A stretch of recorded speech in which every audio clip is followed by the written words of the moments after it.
প্রথমতই আমরা জাতীয় স্মৃতিসৌধ, অদম্য ২৪ এবং প্রয়াত জাকসুর প্রয়াত জিএসদের কবর জিয়ারতের মাধ্যমে আমরা আমাদের দায়িত্ব গ্রহণের পরপরই আমাদের কার্যক্রম শুরু করি। শুরুতেই আমাদের সামনে একটা বড় চ্যালেঞ্জ ছিল ৫৪তম ব্যাচের ১৮৮৯ জন শিক্ষার্থীর আবাসন ব্যবস্থাপনা। তা নিয়ে জাকসু এবং হল সংসদ সমূহের মধ্যে আমরা যৌথ বৈঠক করেছি এবং হল সংসদ সমূহের এবং বিশ্ববিদ্যালয় প্রশাসনের সহায়তায় আমরা শতভাগ শিক্ষার্থীর সুষ্ঠুভাবে আবাসন ব্যবস্থার নিশ্চিত করতে পেরেছি। এবং এরপরে আমাদের একটা বড় সমস্যা আমরা পরিলক্ষিত করেছি। আমাদের যে পরিবহন সমস্যার ক্ষেত্রে তখন ৮টি কার্ড চলমান ছিল। এরপর আমরা নতুন ১০টি কার্ড সংযুক্তি এবং রুট নির্ধারণের এফোর্ট দিয়েছি এবং এই তৎপরতা এবং এই আমাদের যে বিশ্ববিদ্যালয়ের প্রধান ফটকগুলো রয়েছে সেই ফটকগুলোর তৎপরতা বৃদ্ধিতে, আইন শৃঙ্খলা বাহিনীর তৎপরতা বৃদ্ধিতে আমরা একাধিকবার বৈঠক করেছি এবং নিশ্চিত করেছি। পূজার ছুটিতে আমরা বিভাগীয় শহরে ময়মনসিংহে বাস সার্ভিস চালু করেছি। যেহেতু এটা একটা দূরবর্তী অঞ্চল সাভার থেকে এবং নানা রকম ধকল পোহাতে হয়, সে জায়গায় আমাদের প্রথম একটা স্টেপ ছিল। আমরা মেডিকেল সেন্টারে আমাদের ইকুইপমেন্টের অনেক ঘাটতি রয়েছে, সে জায়গায় আমরা আমাদের প্রাথমিকভাবে ওজন মাপার যন্ত্র এবং নেবুলাইজার সংযুক্তির ক্ষেত্রে ভূমিকা রেখেছি। শহীদ আবরার ফাহাদের স্মরণে চলচ্চিত্র প্রদর্শনীর আয়োজন করেছি ৮ই অক্টোবর ২০২৫। জাকসুর তত্ত্বাবধানে বটতলার খাবার আমাদের একটা বড় সমস্যা। বিভিন্ন বটতলা এবং বিভিন্ন জায়গায় যে খাবারের সমস্যাগুলো এগুলোর ক্ষেত্রে আমরা সরাসরি আমাদের জাকসু এবং প্রশাসনের সহায়তায় আমরা ঢাকনার ব্যবস্থা নিশ্চিত করেছি প্রত্যেকটি খাবারের দোকানে। এরপরে আমরা ৪৯তম বিসিএস পরীক্ষার্থীদের সুবিধার্থে ৫টি বাসের ব্যবস্থা করেছি। ক্যাম্পাসে পথের প্রাণ এবং জাকসুর উদ্যোগে ক্যাম্পাসের যারা বিড়াল ও কুকুর রয়েছে তাদের ভ্যাকসিনেশনের আওতায় আনতে free vaccine campaign for cats and dogs এর আমরা সহায়তা করেছি। বিশ্ব মানসিক স্বাস্থ্য দিবস উপলক্ষে মনের যত্ন একাডেমিক ও ব্যক্তিগত জীবনের সমন্বয় শীর্ষক সেমিনারের আয়োজন করা হয়েছে গত ১১ অক্টোবর ২০২৫। বিশ্ববিদ্যালয়ের প্রথম বর্ষের শিক্ষার্থীদের র্যাগিং এর একটা বড় ঝঞ্ঝা ছিল, সেই জায়গায় আমাদের র্যাগিং প্রতিরোধে আমরা জাকসুর উদ্যোগে অ্যান্টি র্যাগিং সেল গঠন করেছি এবং বিশ্ববিদ্যালয় প্রশাসন এবং হল সংসদ সমূহের সহায়তায় আমরা এই অ্যান্টি র্যাগিং সেলের কার্যক্রম খুবই কার্যকরভাবে পরিচালনা করেছি এবং এর মাধ্যমে একাধিক যে র্যাগিং এর ঘটনাগুলো এবং আপনারা জানেন সর্বশেষ আমাদের যেই কাজী নজরুল ইসলাম আমাদের নওয়াব সলিমুল্লাহ হল তৎকালীন ২১ নং হলে একটি র্যাগিং এর ঘটনা ঘটেছিল। বিশ্ববিদ্যালয়ের নজিরবিহীন ভাবে ১ বছরের ১ দিনের মধ্যে ২৪ ঘন্টার মধ্যে সেই র্যাগিং এর সমস্যা সমাধান করা হয়েছে এবং এর মধ্যেও বিভিন্ন সময় র্যাগিং এর ঘটনাগুলো আমরা সমাধান করার চেষ্টা করেছি। ২টি ফ্রেন্ডলি বাস্কেটবল ও ক্রিকেট ম্যাচ আয়োজন করা হয়েছে, ফুটবল টুর্নামেন্টের আয়োজন করা হয়েছে, আন্তঃহল শর্ট পিচ টুর্নামেন্টের আয়োজন করা হয়েছে, সেলফ ডিফেন্স ও ক্রীড়াঙ্গনের সার্বিক উন্নয়নে পিকেএসপির সঙ্গে আমাদের একটা সৌজন্য সাক্ষাৎ হয়েছে এবং বেসরকারি শিক্ষকদের আন্দোলনে আমরা সংহতি প্রকাশ করেছি জাকসু থেকে। ক্রমবর্ধমান ধর্ষণ ও নারী নির্যাতনের বিরুদ্ধে আমরা বিক্ষোভ মিছিল এবং প্রতিবাদ সমাবেশ আয়োজন করেছি। গাজীপুরে ১৩ বছর বয়সী ছাত্রী ধর্ষণ ও বিওপির নারী শিক্ষার্থী ধর্ষণের ঘটনায় আমরা তীব্র নিন্দা এবং জ্ঞাপন করেছি।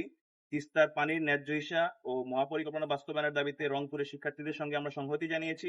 বেসরকারি শিক্ষকদের চলমান আন্দোলনে আমরা সরব উপস্থিতি থেকে সংহতি প্রকাশ করেছি। আমাদের জাকসু এবং জাহাঙ্গীরনগর বিশ্ববিদ্যালয় এবং বিকেএসপির মধ্যে ফ্রেন্ডলি ম্যাচ আয়োজন করেছি। পরিবেশ ও প্রাণ প্রকৃতি বিষয়ক সম্পাদকের তত্ত্বাবধানে বিশ্ববিদ্যালয়ের ওয়েস্ট ম্যানেজমেন্ট সরেজমিনে পর্যবেক্ষণের মাধ্যমে ক্যাম্পাসের যে ২০টির অধিক স্থানে আবর্জনার স্তূপ ছিল সেই আবর্জনার স্তূপগুলোকে অপসারণে আমরা ভূমিকা রেখেছি। ছাত্রশক্তি জাবি শাখার যৌন নিপীড়ন সেল আয়োজিত মানববন্ধনে আমরা সংহতি জানিয়েছি। শিক্ষার্থীদের সুস্বাস্থ্য ও খাদ্য নিরাপত্তা নিশ্চিত করতে অভ্যন্তরীণ দোকান মালিক ও ব্যবসায়ীদের সঙ্গে বিশেষ সেমিনার ও মতবিনিময় সভা করেছি। এই সভার ফলশ্রুতিতে কনসিকুয়েন্সে বটতলা অন্যান্য খাবার দোকানের মানে আমাদের বিশ্ববিদ্যালয়ে অভূতপূর্ণ উন্নয়ন এসেছে। মেডিকেল সেক্টরে আমাদের অনেক দিন ধরে সমস্যা ছিল এবং এখনো বিদ্যমান রয়েছে। সে জায়গায় আমাদের যে ডাক্তার সংকট ছিল সেই ডাক্তার সংকট থেকে আমাদের উদ্যোগে ৭ জন নতুন খণ্ডকালীন ডাক্তার নিয়োগ করা হয়েছে। আমরা এটা আশা রাখছি, এখন কার্যক্রম পরিচালনা করছি, এখানে যেন স্থায়ীভাবে ডাক্তার নিয়োগ দেওয়া হয়। কবি ফররুখ আহমদের স্মরণে আমাদের সাহিত্য বিভাগের উদ্যোগে আলোচনা ও আবৃত্তি সন্ধ্যা আয়োজন করা হয়েছে। প্রশাসনের উদাসীনতায় ক্যাম্পাস ফটকে ছাত্রলীগের যে অবস্থান কর্মসূচি সেটার ব্যাপারে আমরা সরব ছিলাম, আমরা প্রতিবাদ জানিয়েছি। জাকসুর উদ্যোগে লালন সন্ধ্যা আয়োজন করা হয়েছে গত ২৭ অক্টোবর ২০২৫। জুডিশিয়াল সার্ভিস পরীক্ষার্থীদের যাতায়াত সুবিধায় বাস ব্যবস্থা নিশ্চিত করেছি। জাকসু, ডাকসু ও বাংলা একাডেমির উদ্যোগে আমরা বিশ্ববিদ্যালয়ের সাহিত্য সম্পাদক যারা রয়েছেন বিভিন্ন হল সংসদে তাদের ক্ষেত্রে আমরা পত্রিকা সম্পাদনা বিষয়ক কর্মশালার আয়োজন করা হয়েছে। জাকসু ও বিকেএসপি সমন্বয়ে স্ট্রেংথ ইন হারমোনি শীর্ষক সেলফ ডিফেন্স ও কালচারাল নাইট আয়োজন করা হয়েছে ৫ই নভেম্বর ২০২৫।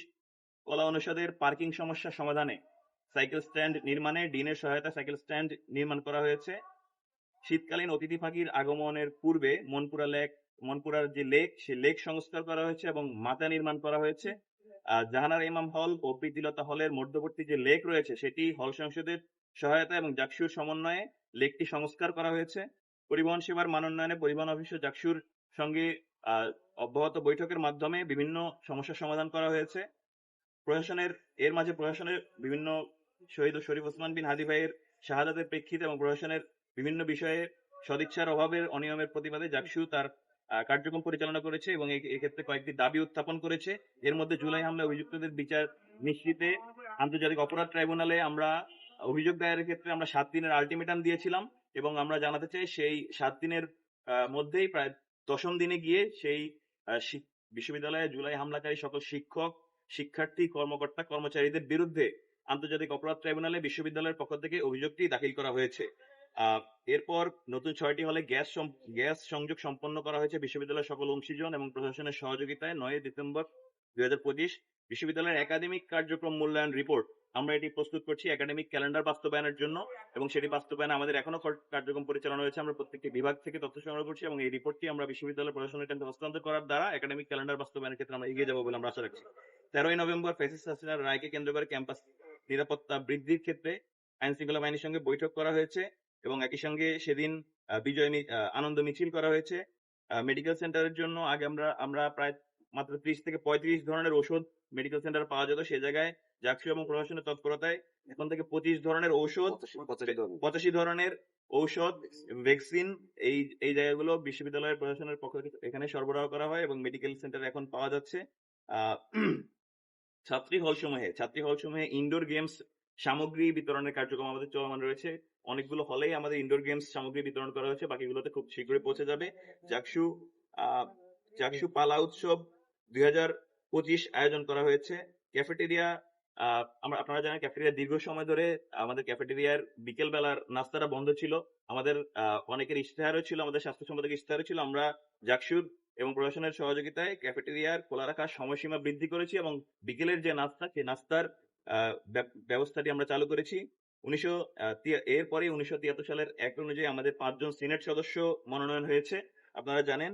এরপর আমাদের শহীদ তিতুমীরের শাহাদাত বার্ষিকীকে আমরা সামনে রেখে উৎপল দত্তের তিতুমির নাটককে কেন্দ্র করে জাকসু নাট্য বিষয়ক প্রবন্ধ আয়োজন করেছে। যোগাযোগ ব্যবস্থা উন্নয়নে এরপরও আমাদের যোগাযোগ ব্যবস্থা যেহেতু আমাদের সংকট ছিল, আমরা আরো 6টি নতুন পরিবেশ বান্ধব কার্ড উদ্বোধন করেছি। আমাদের রবিবার ঢাকা থেকে ক্যাম্পাসে ও বৃহস্পতিবার ক্যাম্পাস থেকে ঢাকায় যে বিদ্যমান বাসগুলো রয়েছে সেই বাসগুলো আমাদের পর্যাপ্ত ছিল না, অপ্রতুল ছিল। সেগুলোর সঙ্গে নতুন করে 3টি করে মোট 6টি ট্রিপ বৃদ্ধি করা হয়েছে। এতে আমাদের শিক্ষার্থীদের, ঢাকাগামী শিক্ষার্থীদের অনেকটাই কষ্ট লাঘব হয়েছে। যোগাযোগ ব্যবস্থা পিআরটিসি এর অতি পুরনো বাসগুলো ছিল আমাদের যে পরিবহন সেক্টরে, সেই বাসগুলো পরিবর্তন করে নতুন বাস দেওয়া হয়েছে এবং অন্যান্য গুলোকে রং করা হয়েছে। নবীনগর, আশুলিয়া ও কামারপাড়া এই 3টি রুটে আমাদের বাসের সংকট ছিল, যাতায়াতের সংকট ছিল, সেই জায়গাগুলোতে নতুন বাসের ব্যবস্থা করা হয়েছে। ডেইরি গেটে আধুনিক সাইকেল স্ট্যান্ড নির্মাণ করা হয়েছে, এটিকে আরো আধুনিকায়নের কাজ চলমান রয়েছে। পরিবেশ বান্ধব গতি নিয়ন্ত্রক, lithium ion, hydraulic break, digital meter, speed controller সহ 100টি ব্যাটারি চালিত অটোরিকশা স্ট্রং রেগুলেশনের মাধ্যমে চালু করা হয়েছে। এর মাঝে আমরা বিভিন্ন আমাদের ক্যাম্পাসের যেই ছাত্রী হলগুলোর যে মহাসড়কের যেই সাউন্ডের সমস্যা, যে সাউন্ডের জন্য তাদের একটা বড় মানসিক বিঘ্নতা সৃষ্টি হয়, সেক্ষেত্রে আমরা কন্টিনিউয়াস আমাদের এই প্রচেষ্টা অব্যাহত রয়েছে। আমরা সড়ক পরিবহন ও সেতু মন্ত্রণালয়ে যোগাযোগ করেছি, বন ও পরিবেশ মন্ত্রণালয়ে যোগাযোগ করেছি, সড়ক ও জনপদ অধিদপ্তরে গিয়ে